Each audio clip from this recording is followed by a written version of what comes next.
Сегодня наш выпуск будет немного отличаться от всех предыдущих.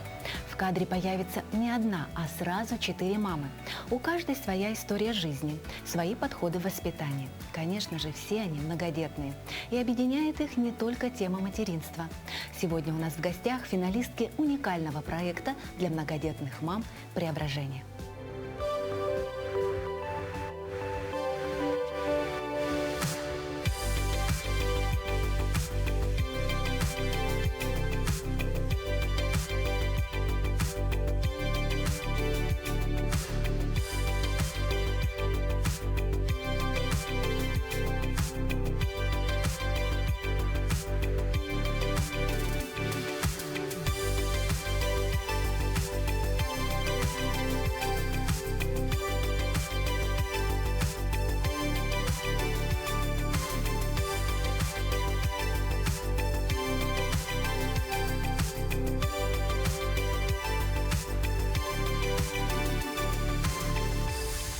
Меня зовут Марина Конишникова, мама 4 прекрасных девочек. На этот проект я пришла открыть для себя новое, какая-то авантюра, вот прямо раскрыться. Меня зовут Наталья Строева, я многодетная мама, мама 5 детей. В данном проекте я почувствовала себя не как только мама, а себя почувствовала как женщина. Я мама 3 детей. Самый трудный этап это были для меня тренировки. Были очень интенсивные для мамочек, которые засиделись дома. Это как-то выход из зоны комфорта. Сидорова Галина Аркадьевна, многодетная мама 5 замечательных детей. Я пришла на проект «Преображение», чтобы изменить свои привычки, превратить их в правильные привычки, скинуть в весе и вообще вырасти как личность. Меня зовут Ольга, я мама 5 детей, 4 из которых мальчики. В этот проект я пришла для того, чтобы стать красивой и чтобы мои мальчишки мной гордились. Я раскрылась, я поверила в себя, я прошла какую-то перезагрузку. Мы, мамы, это как раз флагман всей, наверное, семьи. И от того, как мы себя чувствуем, от этого зависит и состояние эмоциональное, и, наверное, финансовое благополучие всей семьи.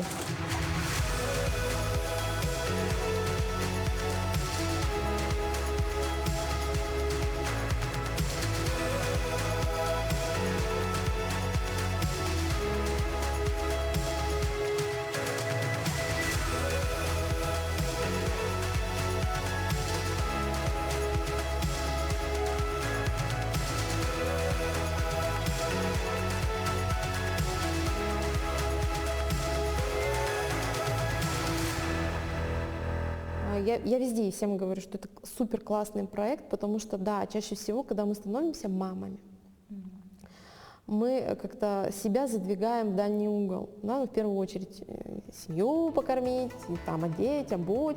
И самое главное, что в доме не забывать про себя, потому что от того, в каком я состоянии, зависит и вообще весь дом. В нашей жизненном опыте это был первый большой проект, где собрались мамочки многодетные. В данном проекте у нас большая цель была не только похудеть, а изменить внутренний мир мамы. Особенно, когда в декрете. Сидишь дома, дом, семья, ужин, обед, да, у всех все равно всегда одинаково. И в данном проекте мы почувствовали внутреннюю женскую красоту, услышали свой внутренний мир, где царит женственность, не только в роли мамы, но ты становишься в этом проекте, видишь себя как женщина. Я думаю, проект «Преображение», он как раз из меня, наверное, вот эту женственность начал вытаскивать. Мы буквально... Недавно у меня закончился закаточный период. Для меня это первый раз в жизни, когда я закатывала банки. И мы сидели, у меня тоже с приятельницами, я такая, слушай, рецепт такой. Потом к маме подхожу и говорю, все, вы виноваты, вы перетянули меня на сторону зла. Для меня важно было совсем другое. Не того, чтобы закатать банки, что приготовить, покушать. Я всегда была, совсем далеко, по-другому жила, и взгляды были совсем другие. То есть и на самом деле вот я считаю, что вот этот вот проект преображения, он как раз вот эти вот вещи вытащил. Потому что в таких проектах как раз нам дают ощутить, что женщина это не только там свари, там, приготовь еще что-то, да, то есть наша задача именно вдохновлять. А вдохновлять невозможно, если сама уставшая, там, кастрюльки, там, еще что-то. То есть, можно кастрюльки, не против, но если они тебя вдохновляют, да, то есть для меня какой-то период было, что, допустим, приготовить кушать, это, формальность. И поэтому, я в этом не раскрывалась. На сегодняшний день для меня вот это немножко поменялось, да, благодаря вот этой всей информации. Я даже вот элементарно готовку сегодня перевернула на другой, по-другому на это смотрю. Проект преображения состоял из нескольких туров. Одним из сложных этапов участницы посчитали тот, в котором пришлось поработать над своими пищевыми привычками. Кардинально поменять рацион питания помогали профессионалы своего дела – врачи-диетологи Республиканского центра общественного здоровья и медицинской профилактики города Якутска. Наладили дисциплину питания. Раньше я питалась, безобразно, да, я бы сказала. Питаешься, ходишь и даже не голодная, но все равно ужин же покушала.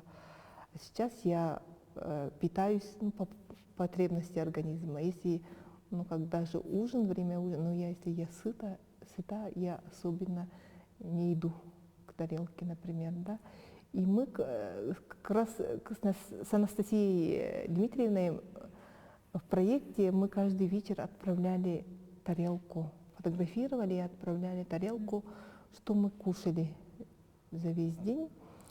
И вот когда они нас контролируют, действительно, сперва вот это раздражало, почему так, почему не, спрашивает, да, почему клетчатки мало, почему там белка недостаточно, углеводов много, или пишешь ощущение, да, что сыта, поела, еще сыта стала, да, допустим. И она спрашивает, почему сыта и ела? А я не знаю, почему. Вот начала дисциплину уже соблюдать, и привыкли. И главное, в семью ввели. Нутрициолог Анастасия Дмитриевна нам все дословно видео отправила. И она нам в конце занятия, тренировки уже объяснила, что мы как должны кушать, что пить. И когда отправила она нам меню, рецепты, каждый день все расписала. В конце у нас как приготовить. И я это все досконально, все по этому схеме все шла. И мне так понравился это суп из чечевицы красной. Мы даже дома уже внесли это меню, рацион, это очень вкусно. И старшая дочь у меня можно на добавку. Начали мы всей семьей питаться правильно. Я стараюсь и внедряю всем своим детям, мужу, чтобы мы должны и питаться правильно, похудела. Кстати, про информацию. Очень много нам шло информации по питанию, и для меня, как с профессиональной даже точки зрения, переворот произошел огромный. Насколько питание влияет на нашу жизнь качественно. Не только про то, чтобы набить желудок и пойти куда-то, да, вплоть даже на развитие человека, да, то есть на сегодняшний день я свою работу пересматриваю 100%. То есть я уверена, что родится какой-то новый проект, потому что ко мне как к логопеду приходят и просят просто исправить речь, чтобы ребенок заговорил или правильно звуки произносил, но при этом, допустим, мы можем себе, своему ребенку позволять пить колу, есть чипсы, чупа-чупсы бесконтрольно, да. И на сегодняшний день я на это уже смотрю совсем по-другому. То есть у меня уже входят правила, что, ребятушки, мы сладости исключаем, глютен, там всякая эта история начинается исключаться, да? Не потому, что там блажь какая-то, а это все взаимосвязано. И когда мы это все выводим к себе в дом, да, то есть вводим правильный вот этот подход, а он же начинается с простых каких-то мелочей, да, просто питание меняем, и мы как бы с одной стороны очищаемся, выводя из себя все вот это не очень хорошее, и давая новый виток в развитии. Как, наверное, многие в теле женщины хочется постройнеть. Приятной неожиданности такой сюрприз был, что это глобальное мероприятие, что это не просто про «а давайте похудеем», а это было очень глобальный, очень серьезный подход. Прошли различные УЗИ, а также осмотры, анализы. Это, не каждая мама проходит это каждый год, а в этот раз мы прошли досконально все. Узнали очень много о своем здоровье, а также прошли отличные тренинги, которые действительно нужно и помогло многим из мам. Каждая мама пережила свою душевную боль. Что-то беспокоило, да. Вот, например, у меня беспокоила мне очень смерть отца. Я потеряла отца, и это произошло как бы очень неожиданно. И когда я посетила уроки психолога, я наконец-то отпустила отца. А если бы я туда не сходила, то это бы все держалось у меня. И повлияло бы на мне, и моей семье, и моим детям. Да? Благодаря вовремя, что я поучаствовала в данном проекте, я почувствовала и поддержку. Эта поддержка была и ранее со стороны моего мужа, моих детей. Но когда с тобой работает специалист, это совсем другое. После смерти отца мама живет сейчас со мной. Она пережила, и я пережила очень большую боль.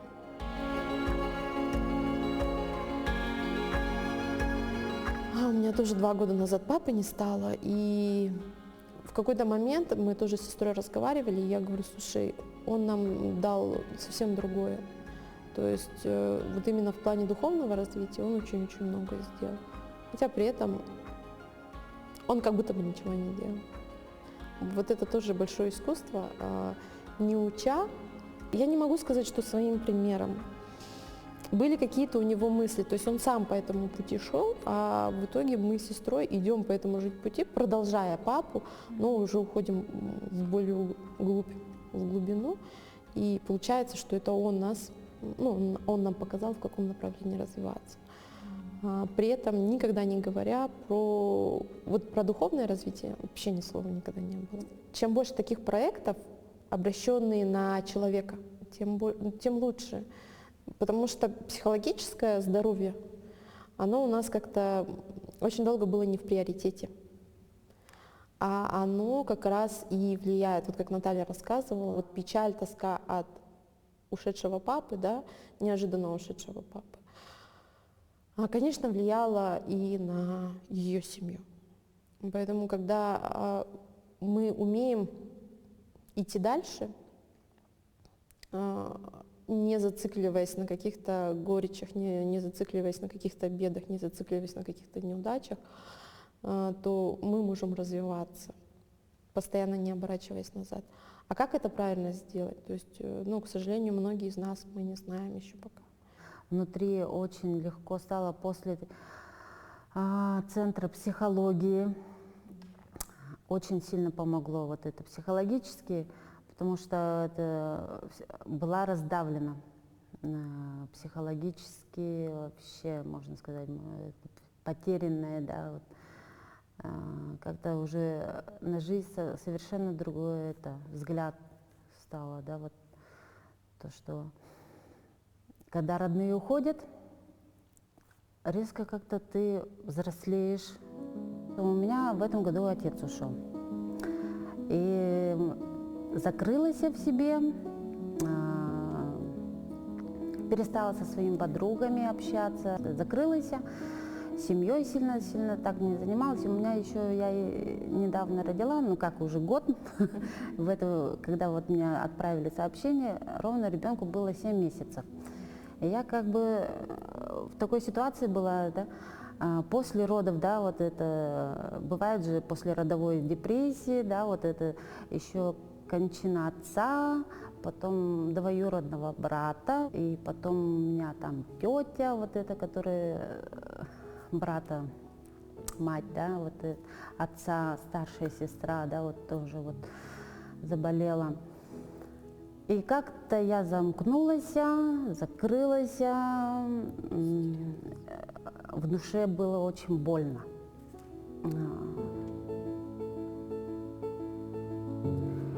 И, ну, я там прибавила в весе вообще, очень хорошо прибавила в весе. Ну-ка я давай-ка похудею, а то мне дышать трудно было, даже дышать. Я до этого начала как бы у себя во дворе просто ходить скандинавской. Мне сказали сперва так, это скандинавская, возле машины вокруг и около, потом туда во двор, туда это пошла. Потом я начала маму привлекать себе это, чтобы это мне тоже помочь и ей помочь тоже, да, в этой трудной ситуации. Мы ходили в парк Победы. Мы там начали круги наяривать. Скандинавская с мамой, это утром в 6 часов, 5 часов мы начинали, магию утром мы делали. Потом смотрим, в 6 часов приходят туда бабушки, дедушки. Что-то заинтересовалась и тоже зарядкой начать. Я смотрю, бабушки такие 60-летние, 70-летние. Я такая рядышком стала с ними, тоже мне интересно стало. Они так занимались, вот, прямо так активно, мне даже трудно было это делать. Я такая, боже мой, как это я за себя так запустила, так говорю, да.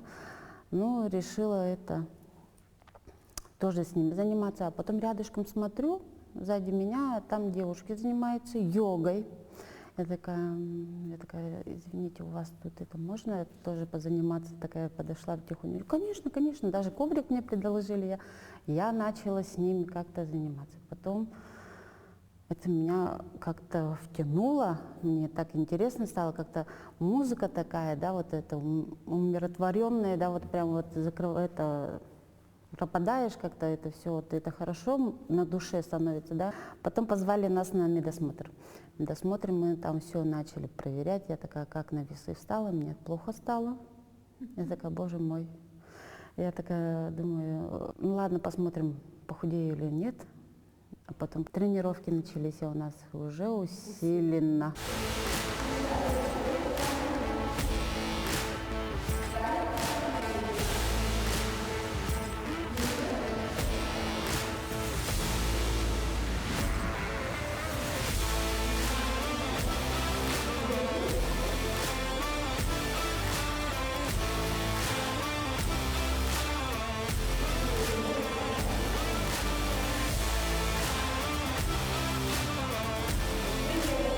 Самое тяжелое тоже для меня это, наверное, тренировки. Я бы сказала, тренировки, потому что, ну, я тоже дома как-то пыталась как-то что-то делать, но действительно дома же не то.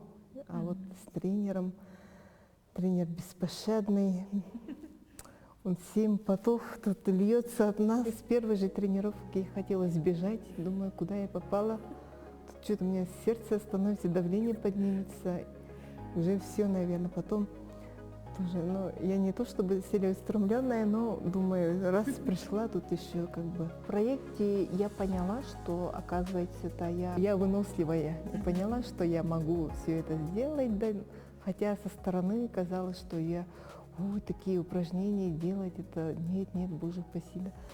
Физическая подготовка это для меня больше всего, вот, наверное, я как-то ощутила энергию, прилив сил, откуда, ну, когда малоподвижный образ жизни, мы все сидим, не замечая, что почему мы усталые, почему мы такие вялые, да, не замечаем. А вот когда регулярно тренируешься, уже энергии много.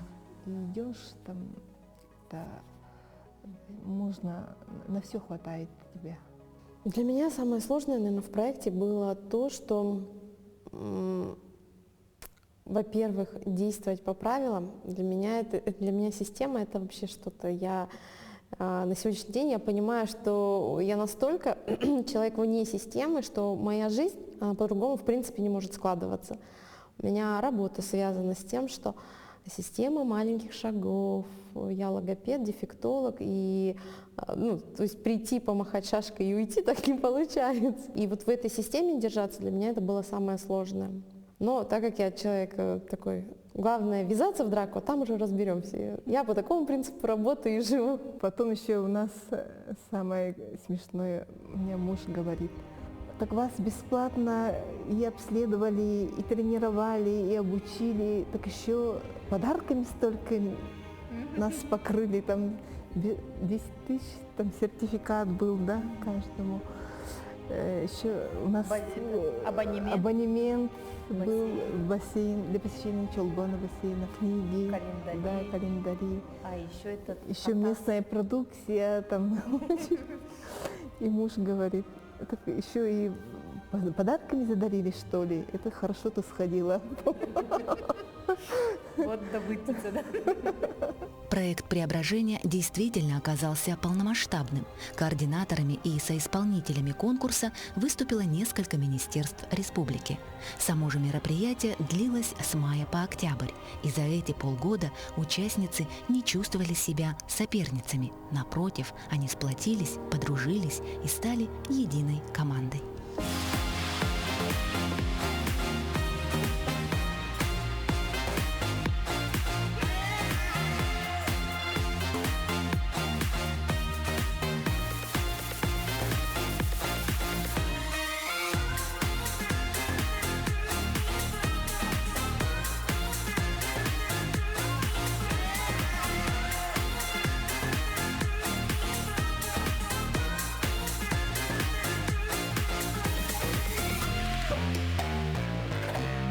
Участницы между собой подружились. Сейчас мы являемся очень веселыми, добрыми, красивыми, легкими женщинами города Якутска. Мы очень подружились с девушками.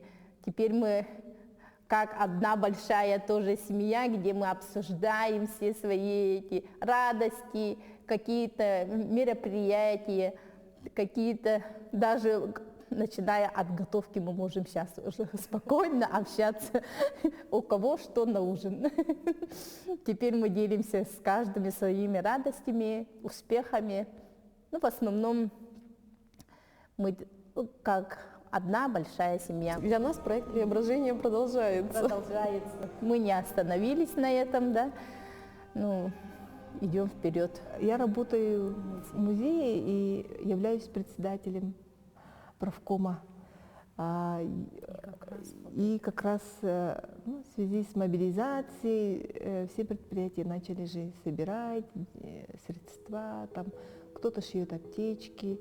И мы вот подумали, предложили шить балаклавы для мобилизованных и организовать на базе мастерской Кюндюля мастер-классы для населения.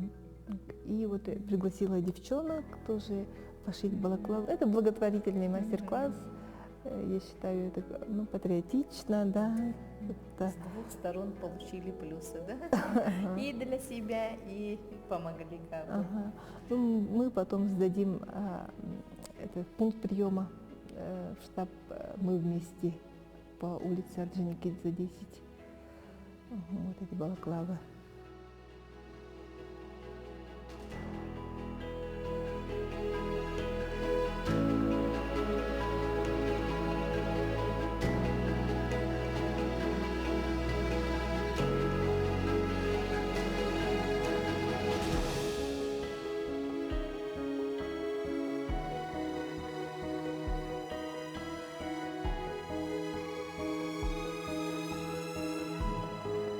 Проект преображения не только изменил внутренний мир девушек, но и поменял уклад жизни. Сегодня они ведут активный образ жизни, любят выезжать за город на природу. Особенно им полюбились пешие походы на дальние расстояния.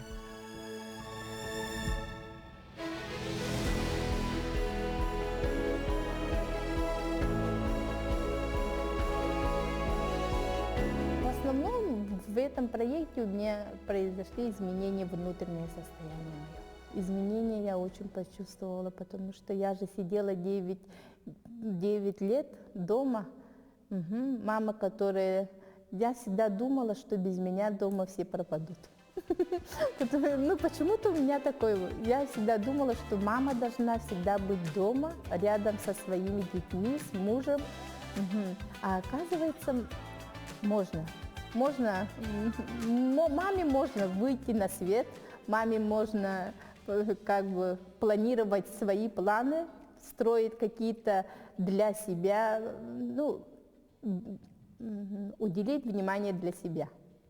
Я вот сейчас девочек услышала, дети у нас как-то такие прямо, мы так их оберегаем, все за них делаем, все за ними где-то вот прямо вот опекаем, как прямо до сих пор маленькие дети. Я сейчас вот старшую, у меня до 6 лет, она была самая единственный ребенок. С моей стороны и со стороны мужа она единственная внучка была до 6 лет. И так нянчились, прямо как до маленького. Надо потихоньку учить детей уже ответственности и как-то самостоятельно, чтобы они уже это как-то начали думать. Нас семьи 3 было, ну как обычная семья, обычные советские родители, жили тоже, как говорится, ну, даже зарплаты не было, все сами делали. А сейчас же дети не такие, сейчас везде контроль родителей, да, действительно. И вот в советское время, вот единственное, я благодарна тоже, мы-то выросли хотя бы на натуральных продуктах, а вот наши дети, вот меня вот это беспокоит. Сейчас же очень много детей с задержкой речи, да, или даже ну, там, с плохими, да, ну, с диагнозами другими. И мне кажется, вот это все питание, экология наша, ну, плюс и гаджеты, да, и как-то в наше время дети больше двигались, мы постоянно же играли, пропадали на улицах, а сейчас все сидят с гаджетом, и крупная моторика не работает, и мелкая моторика не работает. И мне кажется, вот мы должны быть грамотными по отношению к самому себе, особенно к своим детям. Ну и опять-таки, чем больше я делаю себе свободы, соответственно, тем больше обязанностей появляется у моей семьи. То есть мы начинаем быть, ну, действительно семьей, когда мы друг друга выручаем, когда друг на друга мы можем рассчитывать. И не так, что все свесили на маме ножки свои и повисли, да, благополучно. И пока мама не направит, никаких движений не будет. Поэтому вот мне кажется, что вот счастливая, ну, как бы ячейка общества, вообще счастливое общество именно от женщины больше всего. Ну, у меня в основном мальчишки, у меня старшая дочка, а все остальные мальчики. Для меня очень важно, чтобы они, как мужчины, умели многое делать руками. Для меня это очень ценно. И, конечно, я в восторге, когда у меня мальчишки складывают мангал с толком. То есть, опять-таки, это же не просто так пошел, там 3 кирпичика сложил. Изучил, всякие разные проекты посмотрел, потом чертежи разнообразные, да, и я уверена, что ну, вот это точно поможет. Я знаю, что у меня мальчишки могут, если надо, топором порубить, могут там дровишки разрубить, да, то есть они умеют работать руками. И какой бы век бы ни был бы продвинутый, но вот это вот самое основное. Вот для меня вот это важно. Такие разные и такие одинаковые одновременно. Все они красавицы, умницы, хорошие хозяйки. И всему этому они учились у своих мам, таких же талантливых и целеустремленных, способных и энергичных. Мама у меня очень активная личность была в свое время. Она всегда была в школе, в саду, ну и на работе она была активная мама. Она была председателем, она была замом, она работала в правкоме. Дело, которое она взяла, она никогда не бросала на полпути. Она все доканчивала, даже если не получится, вот что-нибудь невозможное, да, может, а вдруг мы заболеем, а что-то, да, но мама найдет всегда выход, чтобы заданное задание сделать до конца. И вот это у меня осталось от нее. Если дали задание, то если я смогу, то я берусь и обязательно довожу это до конца. Но это точно от мамы. Мама у меня, знаете, она у меня боевая женщина. Она у меня такая боевая активистка. Прямо энергия от нее идет, да, вот прямо такая теплая энергия, да, вот прямо ее даже берешь, она вся вот такая теплая. Когда есть вот мама, да, все равно ребенком остаешься в душе, да, всегда. Хоть там хоть ты 50 лет будешь, все равно ребенком это будешь чувствовать. Да, когда родители рядом и знаешь, что тебя поддержат в любой ситуации, да. И мама вот как теплая душа, вот прямо, ну, даже словами не описать, да, без нее мы никуда, можно сказать. Всегда помощь, это... В любую трудную минуту мама всегда рядом. Мама – это безусловная любовь, во-первых. Во-вторых, мама – это тот человек, который поддержит тебя во всем, какой бы ты человек ни был. Мама – это самый светлый человек, это такой человек, который всегда рад тебе. Для меня вот когда слышится слово «мама», да, во-первых, это спокойствие, уют, это всегда доступность, да, до этого человека. Это человек, который повернут лицом, всегда к тебе лицом. И запах сдобы. То есть это прям, прям вот такое. Хотя на самом деле у меня ни я не такая мама, ни моя мама не такая была, да, но вот, может быть, это называется генетическая память, но вот как-то вот кажется, что так оно должно быть. Мама любит ребенка только за то, что он есть. Какой бы ребенок ни был, он уже любимый. И это тыл для ребенка, да, то есть всегда он знает, что он вернется к маме, и мама никогда его не отругает, мама всегда поддержит, то есть мама — это вот опора. А папа — это такой пинатель вперед, чтобы, то есть мамина любовь, она дается безусловно, а папину любовь надо заслужить. И вот как раз папа и подталкивает к движению вперед, чтобы шло развитие. А мама — это такой тыл. Вот для меня, вот, когда слышишь слово «мама», это как раз вот про тыл. Вот это безопасность, спокойствие, уют.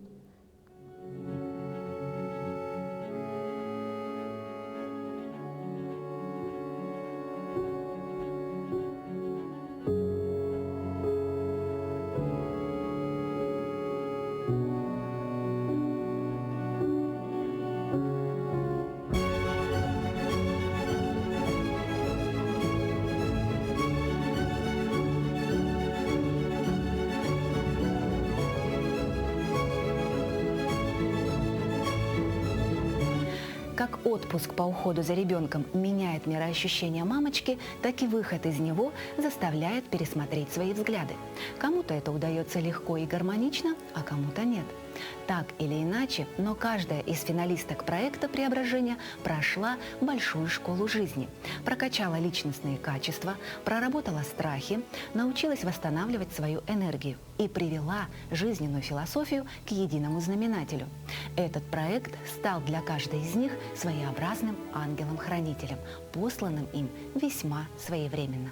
Ну а если вы не верите в ангелов, просто посмотрите в глаза своей мамы.